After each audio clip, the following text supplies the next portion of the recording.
매월 첫 주일마다 이렇게 우리 교회 13가지 신앙에 대해서 또 예배에 대해서 함께 묵상하고 또 다시 다짐하는 그런 시간을 갖는 것 참 저는 개인적으로 참 저 자신에게도 참 유익한 시간이다 그런 생각을 하게 됩니다. 아무쪼록 우리 성도 여러분들도 또 한 달 또 이런 신앙의 모습으로 이런 예배의 모습으로 그렇게 승리하시기를 바랍니다.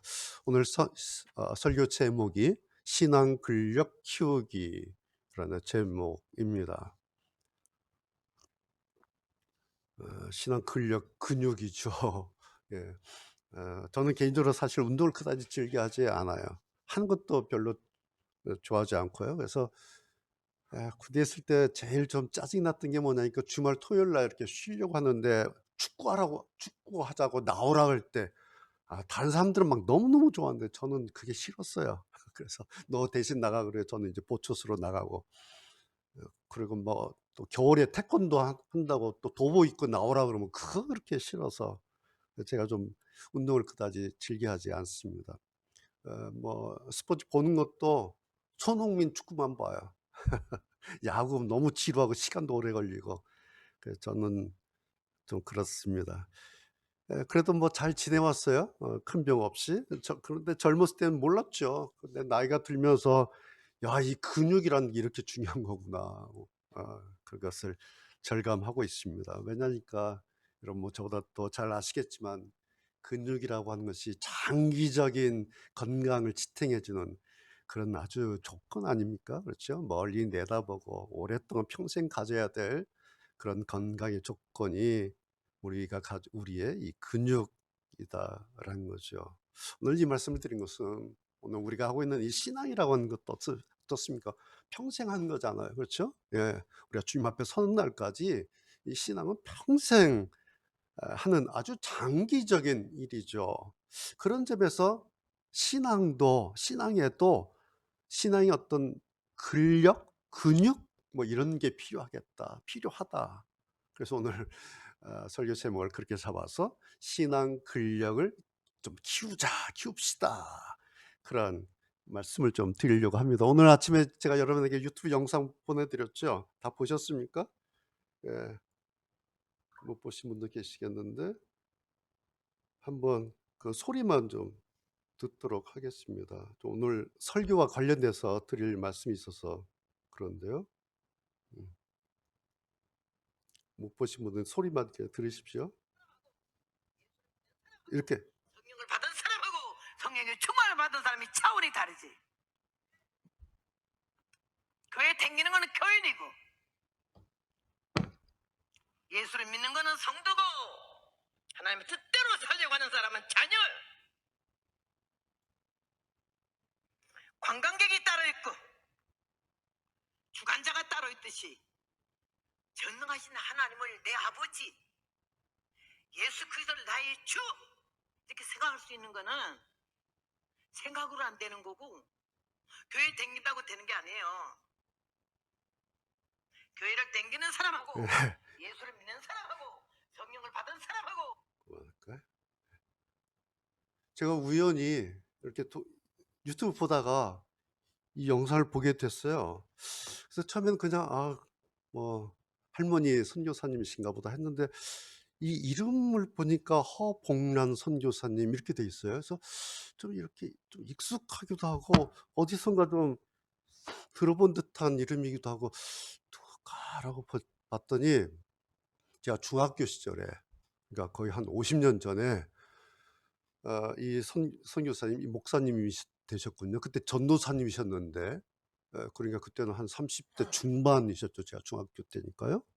그때 이제 남편 되신 분은 기도원 원장님이시고 상계동에 사셨는데 주일마다 두 분께서 원장님과 전도사님 이제 선교사님이신데 우리 집에 오셔서 주일 예배를 인도하시고 그래서 우리 집에서 개척교회를 이렇게 하셨어요.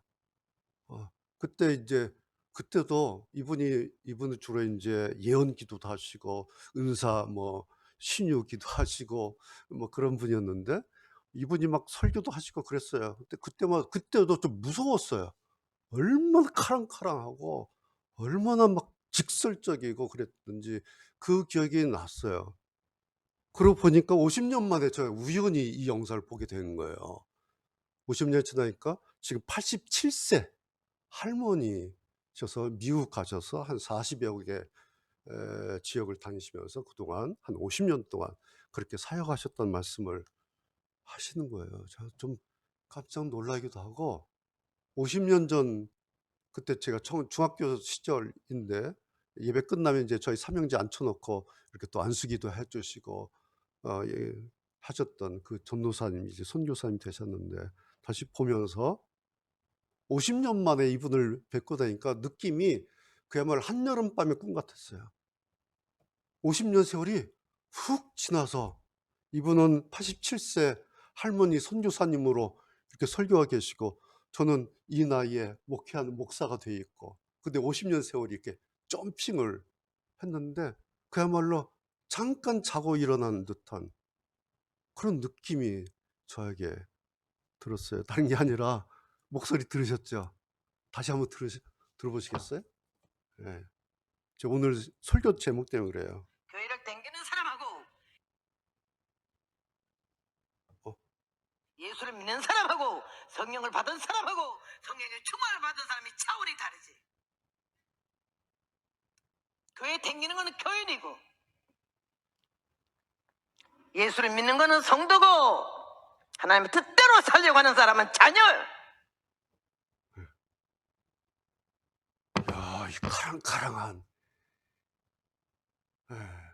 그다음에 외모도 할머니신데 아주 뭐 당당하시고 이런 걸 보면서 많은 생각을 제가 하게 되었어요. 50년 전에 그때는 막 얼굴이 새카마시고 검정 치마 흰 저고리에 쪽진 그냥 시골 아낙네 같았던 그런 추억이었는데 50년 지나서 87세 할머니 되셨는데 야 이렇게 50년 세월을 당신이 가지고 계셨구나. 그래서 많은 생각을 하게 되어서 오늘 설교 제목이 신앙의 어떤 근력 이런 제목이어서 그 말씀 좀 드리려고 오늘 이 영상을 여러분께 보여드렸습니다. 오늘 우리가 읽은 이 에베소서 사도 바울의 편지는 한 62년경에 썼던 편지입니다.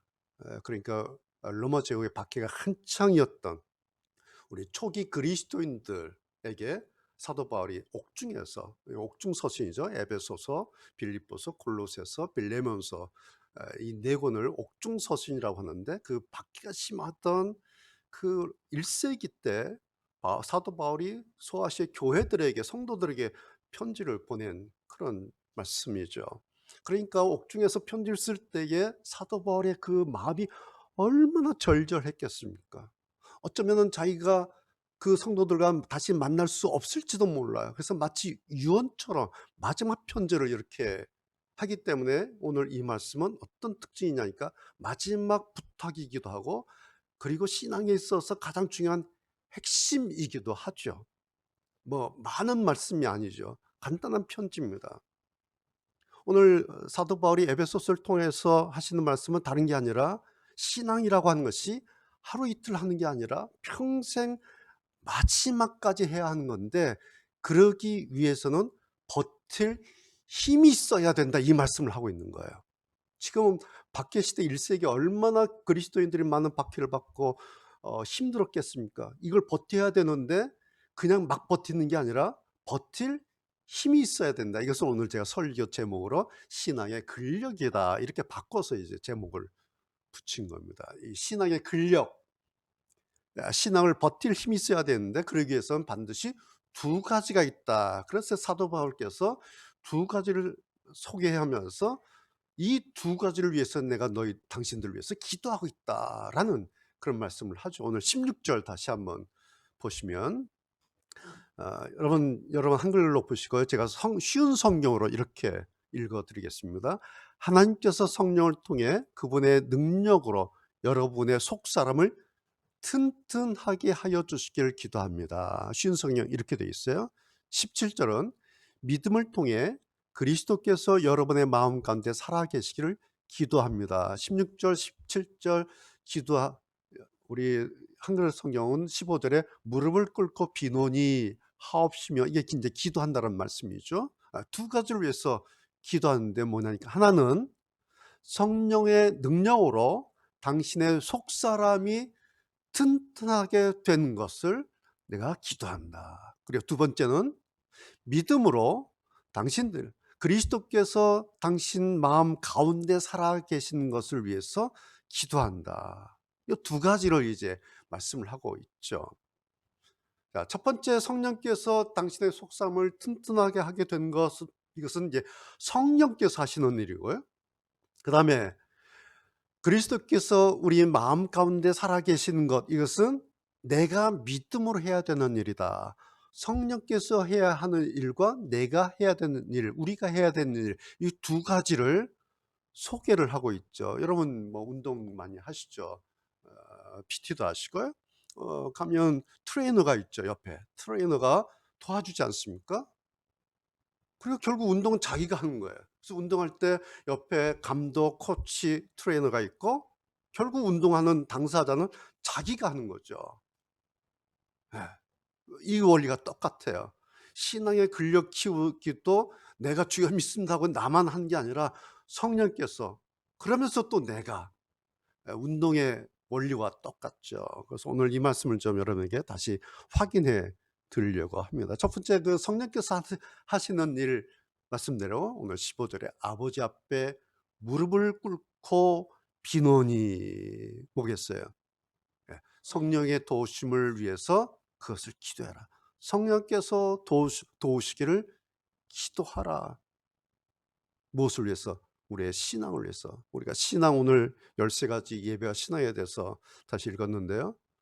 여러분, 신앙이라고 하는 것은 내 힘으로 하는 게 아니에요. 그렇죠? 신앙은 자기 힘으로 하는 게 아니에요. 내가 열심히 뭘 하고 내가 뭘 열심히 하면 내 신앙이 좋아진다? 그럴 수 있는데 그게 아니에요, 사실은. 신앙은 성령의 또 오심과 성령의 함께 하심이 없으면 우리의 신앙은, 내 신앙이라고 하는 것은 한 발자국도 앞으로 나가지 못합니다. 그러니까 여러분, 역으로 내가 신앙으로 이만큼 왔다, 한 발자국 왔다 하면은 역으로, 아, 성령께서 나를 도와주셨구나. 아, 그동안 성령께서 나와 함께 하셨구나 라는 사실을 우리가 확인하고 시작해야 될 필요가 있습니다. 만약에 성령의 도우심과 성령의 함께 하심이 함께 하신다고 하는 사실에 대한 강한 의지와 그런 신뢰가 없이 그냥 신앙한다면 그것만큼 대단히 무모하고 아주 위험하기까지 한 것도 없어요. 제가 여러분 만나서 상담도 하고 대화도 나누고 하면은 많은 분들이 이런 말씀을 많이 해요. 내가 기도해서 어떻게 됐고, 내가 기도해 보니까 내가 하면서 어떤 분들은 거의 산신령 수준의 이야기를 해요. 만나보면 거의 산신령 같아. 거의 교주 같아. 입만 열면 내가 기도해 보니까 내가 잘 보세요. 성령 충만을 얼마나 원합니까? 그런데 성령 충만이라고 하는 이 용어를 많이 말하는 거예요. 입만 열면 성령 충만, 성령 충만, 성령 충만. 용어를 많이 말하고 성령을 많이 말하고 성령이 어쩌고 저쩌고 말을 많이 해야 되는 그런 것이 아니라 내 마음 중심에, 내 신앙 중심에, 내 기도 중심에 나는 할 수 없는 그것을 성령께서 도우시면, 내가 할 수 없는데 성령께서 나와 함께 하시면 그러면 나는 할 수 있습니다. 여러분, 이런 마음, 이런 믿음이 중요한 거죠.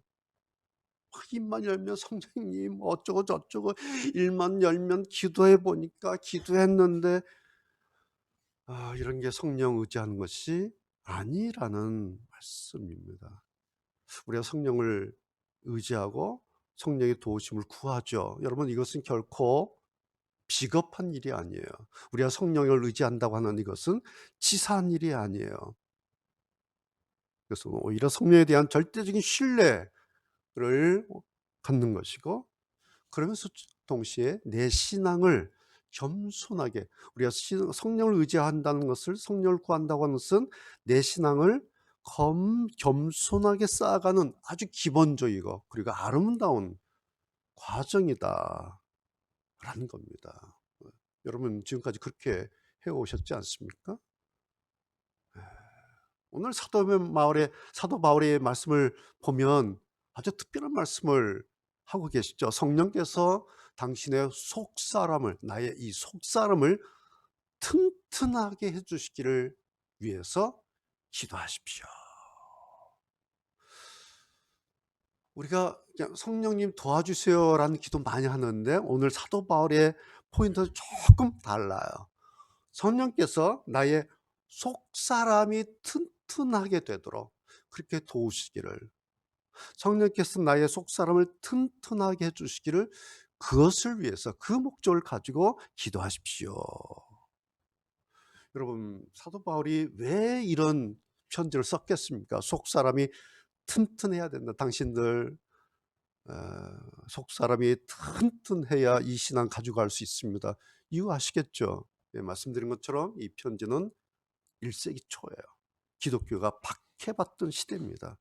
그래서 웬만한 신앙의 내공을 가지고 있지 않으면 배겨낼 수 없던 시대입니다. 지금 우리하고 달라요, 이 시대는. 네. 그래서 이 시대를 이겨낼 수 있는 유일한 방법이 신앙의 속사람을 튼튼하게 해야 하는 것이다 라는 거예요. 그런데 여러분 이것은 그 시대나 1세기나 21세기 오늘 우리나 똑같죠. 그렇죠? 겉으로 우리가 아무리 오래 믿었고 뭐 교회 봉사 많이 했고 직분 가지고 있어도 그것이 그 사람을 대변하는 것이 아닐 수도 있죠. 왜냐하면 그런 걸로 신앙을 끝까지 아름답게 가져가는 게 어려워요. 왜요? 우리 중간에 예기치 않은 일들이 얼마나 많이 일어납니까? 그렇죠? 예. 신앙하다가 중간에 낙심하는 그런 일들이 얼마나 많습니까? 그래서 낙심해서 교회를 떠나요. 코로나 끝나고 나니까 통계가 막 나오는 거예요. 교회를 떠났다고. 이런 통계가 나와요. 교회들마다 다 비상이 걸리고 그렇습니다. 공통점이 뭐겠습니까? 겉은 멀쩡해요. 그런데 속이 약했다. 신앙의 내공이 없었다. 오늘 말씀에 의하면 신앙의 근력이 약했다. 그래서 교회를 떠나가는 사람들 보면서 왜 신앙을 버렸지? 왜 예수 믿는 거 포기했지? 몰랐죠. 내 속이 어땠는지. 며칠 전에 그 설명수 권사님 오주기 여러분 사진 보였고 우리 예수님군 참석했는데 5월이 되면 권사님 생각이 나요. 5년 전에 그 장례를 제가 집례를 했는데 5월에 집례하고 그리고 6월에 신라는 교회 이제 마감을 했기 때문에 저로서는 일기 사역의 마지막 행사가 그 설명수 권사님의 그 장례였습니다. 병상에 계실 때, 병원에 계실 때 신방 가시면 늘 하시는 말씀이 병상에 누우셔서 하나님의 영광을 봅니다.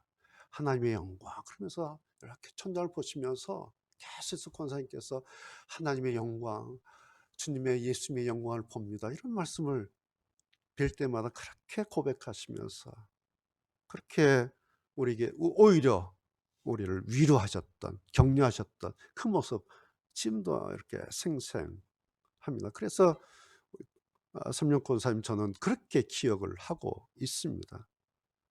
마지막 항암 치료 때문에 육신은 더 이상 손 쓸 수 없는 그런 상태였어요. 그런데 권사님이 가지고 계셨던 그 안에 그 신앙의 그 근력, 신앙의 그 내공은 어떻게 한 여인이 이렇게 강한 신앙을 가질 수 있을까? 지금도 저의 기억에 아주 생생합니다. 오늘 사도 바울이 오늘 우리에게 권면한 것이 바로 이겁니다. 신앙의 근력을 튼튼하게 키우기 위해서 성령의 도우심을 구하고 그것을 위해서 기도하십시오. 왜? 이것이 성령께서 하시는 일이다라는 거죠. 성령께서 내 속사람을, 우리 신앙의 근력을 튼튼하게 하신다라는 거죠. 그래서 그 일을 성령께 맡기고 구하라라고 하는 것이 사도 바울의 첫 번째 권면입니다. 기도만 하면 되나요? 두 번째, 내가 해야 할 일 있죠. 오늘 17절에 그리스도께서 여러분 마음 가운데 살아계시기를 기도하십시오 그랬어요. 오늘 이 말씀 여러분 잘 기억하시길 바랍니다. 예수님께서 내 마음 가운데 살아계시기를, 그것을 위해서 기도하십시오. 근데 이 말씀을 가만 생각하면 이런 얘기예요. 우리가 기도를 하죠. 기도를 시작하고 기도를 마치는데, 내가 기도한다고 하는 것은 다른 것이 아니라, 오늘 사도 바울의 이 말씀에 의하면 그리스도께서, 예수님께서 내 마음 가운데 살아 계시는구나 라는 증거입니다. 여러분, 우리가 기도하면요, 내가 기도하면 그 기도 소리 듣고 그제서야 예수님께서, 그리스도께서 내 안에 들어오셨다가 나가셨다, 들어오셨다 나가셨다 그렇게 하시는 것이 아닙니다. 이런 말은 누가 하는 말이에요? 무당들이나 하는 말이에요. 샤머니즘에서 하는 말이에요. 무당들은 신을 오락가락 불러들이고 나가고 불러들이고 나가고, 이 샤머니즘의 신관 종교는 이런 거예요. 그래서 그것을 우리가 무속이다 그렇게 말합니다.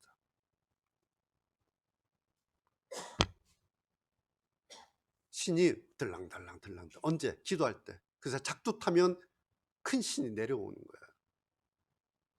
그것을 우리는 무속이다, 샤머니즘이다 그렇게 말을 하죠. 그런데 가만 보면요, 자기도 모르게 습관들이 있어가지고 우리 크리스천들조차 얼마나 많이 무당들처럼 그런 생각을 가지고 기도하는지 몰라요. 그 이유가 뭐냐면 성경에서 어떻게 가르치고 있는지를 잘 모르는 거예요. 단지 우리가 5,000년이 있잖아요. 5,000년 이 샤머니즘의 영향이에요. 사실 우리 역사에. 오랜 과거의 전통 문화의 영향을 받았어요.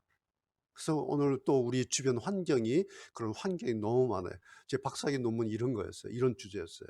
한국인의 의식 구조에 관련된 논문이었는데, 전통 문화, 샤머니즘이 우리 크리스천들에게 어떻게 영향을 끼쳤는가, 이거를 이제 목사님들 설문하고 부목사님 설문하고 그다음에 사모님들 설문하고 평신도를 설문해서 그것을 분석한 것이 저희 상담학 박사학위 논문인데요. 샤머니즘 영향이 우리 교회 안에, 크리스천들 안에 너무너무 많은 거예요. 그래서 이런 신관이 있어요. 기도할 때도 성경적인 기도관을 가지고 기도하는 게 아니라 자기도 모르게 이런 관점을 가지고 기도를 하는데 학습이 돼 있다라는 거예요. 우리 기독교를 가르쳐서 다른 말로 인격적인 종교다 그렇게 말을 하죠. 그렇죠? 저는 이 말이 너무 좋아요. 내가 믿는 이 기독교는 인격적인 종교야. 저는 이게 너무 자랑스러워요. 좋아요. 무슨 얘기겠어요? 하나님과 우리와 인격적인 관계를 가지고 있다는 거죠. 하나님과 우리의 만남을 인격적인 만남이다 그렇게 말을 합니다. 그렇게 말한 이유가 뭘까요? 내 안에 계신 주님을 우리가 부르는 거야. 주님 할 때 허공에 있는, 저 멀리 어디에 허공 가운데 있는 그 주님을 향해서 주님 해서 불러드리는 게 아니라 내 마음 안에 있는 그 주님을 우리가 부르고, 누구한테 기도하는 것이냐면 내 안에 계신 주님께 기도하는 거예요. 우리가 물론 하늘을 향해서 눈을 감고 하나님 하면서 밖을 향해서 하지만 사실은 내 안에 계신 주님께 기도하는 거예요. 허공에 있는 어떤 신을 불러내리는 것이 아니죠. 그것은 주술이에요. 그것을 우리가 기도라고 말하지 않고 주술이라 말을 합니다. 오늘 사도 바울의 말씀을 보면 우리가 하는 방법이 17절이에요. 믿음으로 말미암아, 즉 믿음을 통해. 17절 다시 한번 보시겠습니까? 믿음으로 말미암아 그리스도께서 너희 마음에 계시게 하옵시고. 즉 믿음을 통해 그리스도께서 여러분의 마음 가운데 살아 계시기를 기도합니다. 여러분, 그리스도께서 내 마음 가운데 살아 계신다 라는 것이 믿음이에요. 그리고 이 믿음이 있으니까 우리가 기도하는 겁니다. 그러면 잘 보세요. 원리가 어떻게 되냐니까 그리스도께서 내 마음에 살아 계시는구나 라는 믿음이 있어요. 그리고 이 믿음으로 기도를 해요. 그러면 그리스도께서 내 마음에 살아 계신다, 내 마음에 계신다 라는 마음이 또 생기죠. 그래서 기도하면 감사하게 되는 거예요. 그래서 기도하면 감사가 또 생기는 겁니다. 여러분, 이것이 바로 기도와 믿음과 기도와 감사가 마치 하나의 큰 사이클에 맞물려서 돌아가는 것과 같은 거예요. 기도하고 믿음하고 감사가 따로따로 있다가 막 챙기는 게 아니라 사실 이 한 사이클 안에 있어요. 믿음과 기도와 감사가 한 사이클 안에서 계속 돌아가요. 맞물려서. 이것이 우리 기독교 신앙의 원리입니다. 자, 내 안에 주님 계신다. 이 믿음. 그래서 그 믿음으로 기도해요. 그럼 또 감사가 생기죠. 믿음, 기도, 감사. 이 사이클이 잘 돌아가도록 중간에 기름칠을 좀 해야 되는 거죠. 기름칠이 뭘까요? 이게 하나님 말씀이에요. 하나님 말씀으로 윤활유, 공급을 해줘요. 그러면 요 세 가지 내용이 말씀과 더불어서 잘 돌아가요. 이것을 오늘 사도 바울이 믿음으로 말미암아 믿음을 통해 그리스도께서 여러분 마음 가운데 살아계시를 기도하시라라는 말씀입니다. 지난주 설교 제목 여러분 기억나시죠? 이런 기도 해봅시다. 아까 시작하면서 마태복음 6장 읽었는데요. 우리가 구하기 전에, 기도하기 전에 하나님께서 우리가 무엇을 구하고 싶어 하는지, 우리 기도 제목이 무엇인지 하나님께서 이미 아신다. 그 하나님께 기도하라. 그러니까 결국은 먼저 우리가 기도하기 전에 이 생각, 하나님이 알고 계셔라는 이 생각을 먼저 하고 기도를 시작하는 거죠. 그래서 때로는 아무 말 없이 그냥 주님 생각하고 주님, 하나님 이렇게 이름 하나 부르고 그냥 주님께 기도한 심정을 가지고 그 자리에 그 생각에 잠시라도 우리가 멈춰 있죠. 그러면 그것이 기도다. 지난주 말씀이 그런 거였죠. 그런 기도, 지난주에 말씀드렸던 그런 기도에 오늘은 이런 기도예요. 그래, 주님이, 예수님이 내 마음 가운데 계시지. 여러분 이 생각하고 기도하시기를 바랍니다. 예수님을 불러드리는 기도하지 마시고 기도하시기 전에 내 기도 제목을 하나님께서 아시는 것과 같이 또 예수님이 내 마음에 계시지. 이 예수님과 인격적인 교제를 하는 거예요. 주님 앞에 아뢰는 거예요.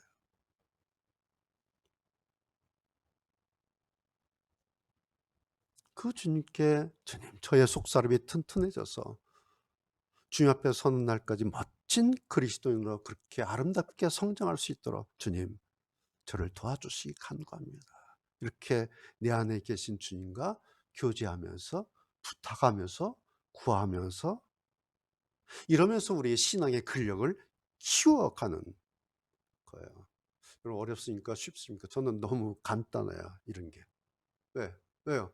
소리를 지를 필요가 없어요. 내 안에 계신 주님께 내 사정을 아뢰는 거예요. 그리고 부탁하는 거죠.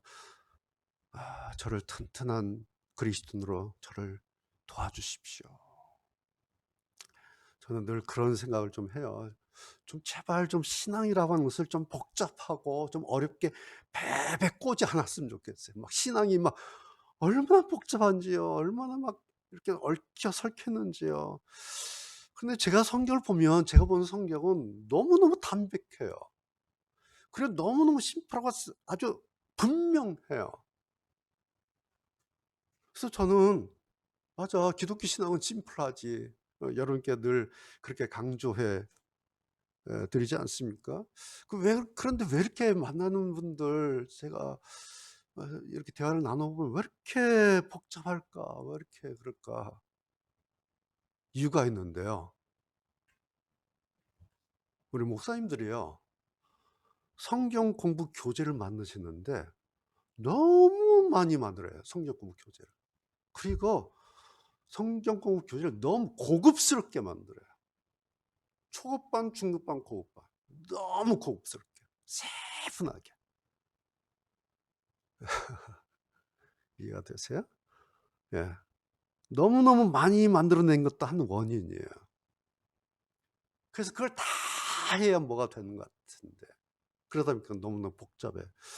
교회 들어가 보면 교회 구조가 너무너무 복잡해. 교회 구조가. 그래서 뭔가 그럴 때 너무 뭔가를 많이 만들어 놨어요. 그래서 성도들이 생각할 때 그거 다 해야 제대로 신앙하는 것처럼 생각하도록 그렇게 막 교회 구조를 복잡하게 만들어 놓은 거예요. 그래서 그거 다 하기 위해서는 막 교회 일밖에 아무것도 하지 못하게 막 발을 꽁꽁 묶거나 버려요. 그래서 이거 열심히 하는데 이거 못하면 죄책감이 들더라고요. 영적인 어떤 열등감이 들더라고요. 그래서 목사님 앞에만 가면 그냥 미안한 거예요. 왜 저거 못했으니까. 이렇게 막 교회 구조 막 복잡하게 만들어 놨어요. 그게 나쁘다는 얘기가 아니라 그것 때문에 정상적인 생활이 방해받는다면, 그것 때문에 상식적인 생활이 방해받는다면, 그것이 심하면 뭔지 아세요? 영적인 가스라이팅이에요. 그것이.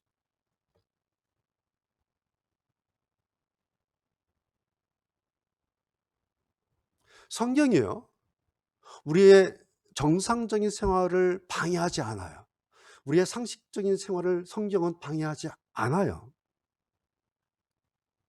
이건 이제 교회 구조의 문제이고요. 또 하나 우리 평신도 교인들한테도 문제가 있어요.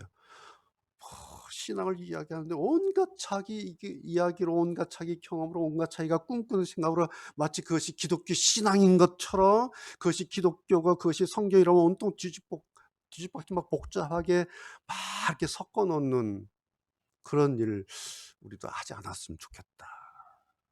그런 생각을 너무 많이 하게 돼요. 사람들이요. 그런 말 해요. 복잡해서 죽겠어요. 일이 많아서 죽겠어요. 힘들어서 죽겠어요.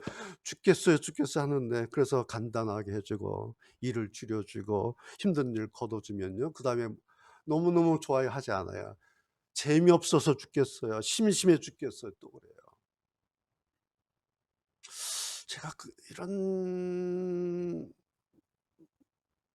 일들을 옆에서 보면서 왜 그러지? 왜 이렇게 되지? 내가 본 성경이 이렇게 심플하고 내가 알고 있는 기독교 신앙이 이렇게 간단한데, 그런데 아무리 이렇게 말씀을 드려도 또 뭔가 뒤에 숨겨놓은 것 있지 않나. 그래서 뭐 여기저기 기웃거리기도 하고 그래요. 다 좋은데 저는 이런 생각을 늘 해요. 우리가 복음의 한복판에 살아도 모자라요. 예. 성경 이 복음의 한복판에 살아도 모자라요. 그런데 구태여 왜 그러는지, 신앙의 변두리에 걸쳐서 살아요. 신앙이 변두리에 걸쳐서.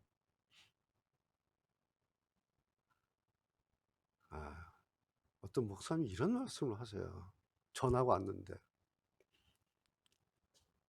천국에 가봤더니 천국에 변두리에 사막 같은 변두리가 있더라는 거예요. 그래서 어떤 사람은 거기서 천국 왔는데 거기서 살더라는 거예요. 이런 얘기를 목사님이 해요. 그러니까 천국에 사막 같은 그런 나쁜 땅도 있어서 조금 모자란 사람은 거기서 살더라는 거예요. 이거 사막이 있으면 그게 천국이겠습니까? 소설도 그냥 막. 그런데 이런 얘기가 재밌나 보죠? 뭐 호기심을 끄나 보죠? 이런 얘기가 막 돌아다녀요. 그리고 막 사실처럼 막 이야기가 되고 있어요. 제가 목사잖아요. 목사님 저한테 목사가 얘기를 하고 있어요. 아무개 목사 천국 사막에 가 있을 거라고. 이 친구를 만나야 되나 말아야 되나 싶은 거예요. 성경을 너무너무 복잡하게 막 만들어 버려요. 기독교 신앙을 왜 이렇게 막 복잡하게 소설을 써 갔는지 모르겠어요. 왜 그럴까요? 그게 재밌으니까. 그게 재밌으니까. 성경 66권은 너무 싱거운 거예요. 너무 딱딱한 거예요. 너무 재미없는 거예요. 그래서 여기에 사람들이 막 소설을 써 붙여요. 재밌게, 드라마틱하게, 그럴듯하게. 여러분 손흥민 좋아하잖아요. 저도 손흥민 너무너무 좋아해요. 손흥민 비결이 뭔지 아시죠? 그 아버지 손정훈 감독. 손흥민 어렸을 때 7년 동안 슈팅 전혀 못하게 하고 딱 하나 기본기만 죽어라 연습시켰다는 거야. 7년 동안을 이 어린아이가 얼마나 볼을 차고 싶겠어요. 기본기만 슈팅하지 말고 기본기만. 이 손정은 감독이 책을 냈는데 제목이 모든 것은 기본에서 시작한다. 내용은 저는 책은 안 봤는데 모든 것은 기본에서 시작한다. 책 제목 내용 안 읽어봐도 알겠어요. 무슨 얘기인지. 손흥민이 어떻게 손흥민 됐는지 알겠어요. 괜히 손흥민이고 괜히 손정은 감독이 아니다. 남 모르는 이유가 있는 거예요. 손흥민이 손흥민이 되는 이유가 있는 거예요. 그렇죠? 저는 신앙도 마찬가지로 생각해요. 신앙도. 그리고 오늘도 신앙은 멋있다 그랬는데 기본기 없이 겉멋만 부리면 겉멋으로 끝납니다. 기본기 없이. 그러나 기본이 그 사람 실력이 되면 그 다음부터는 뭐를 해도 멋이 나는 거죠. 그렇죠. 기본이 실력이 되면 그 다음부터는 뭐를 해도 멋이 나는 거예요. 여러분 오늘 신앙의 근력이라고 하는 것도 똑같습니다. 우리 신앙은 멋인데 그 멋은 내 신앙의 근력이 어느 정도냐에 따라서 판가름이 납니다. 신앙의 근력이 많으면 많을수록 신앙의 멋도 그만큼 나는 거예요. 이게 기본 근력이죠. 그래서 오늘 저는 우리 성도 여러분들께 다시 신앙의 근력 키우기 한번 도전해 보시라고 오늘 이 말씀을 드리고 싶었습니다. 두 가지 하시면 돼요. 성령님께 그리고 내가 성령님 저를 도와주셔서 저의 속사람이 튼튼해지도록 예? 예. 내 신앙의 내공이 내 속사람이 튼튼해지도록 강력해지도록 그리고 신앙의 근력이 생기도록 성령님 저를 좀 도와주십시오. 성령님 저에게 힘을 좀 주십시오. 여러분 이 기도를 하십시오. 예. 성령님의 도우심을 구하세요. 제 속사람이 튼튼해지도록 그래서 제 신앙의 근육이 막 생기도록 저를 좀 도와주십시오. 또 하나 두 번째 여러분 기도하실 때마다 그래 내 안에 그리스도 주님이 내 마음 가운데 계시지 이건 날마다 확인하세요. 기도 시작하시기 전에 허공에 있는 신을 끌어내린 기도가 아니라 내 안에 계신 예수님 내 안에 내 마음 가운데 그리스도 계시지 이런 믿음으로 이런 감사함으로 여러분의 기도를 시작하시기 바랍니다. 여러분 오늘 우리가 하고 있는 이 신앙이라고 하는 것은 멈춤이라고 하는 것이 없이 끝까지 걸어가야 할 우리 인생의 가장 긴 소풍과도 같은 겁니다. 이 신앙은 가장 긴 소풍이에요. 그래서 그 소풍, 그 여행 잘 해내기 위해서라도 오늘부터 또다시 내 신앙의 근력을 키우는 자기 신앙의 근력을 하루하루 날마다 키워가는 우리 성도 여러분 되시기를 주의 이름으로 축복합니다.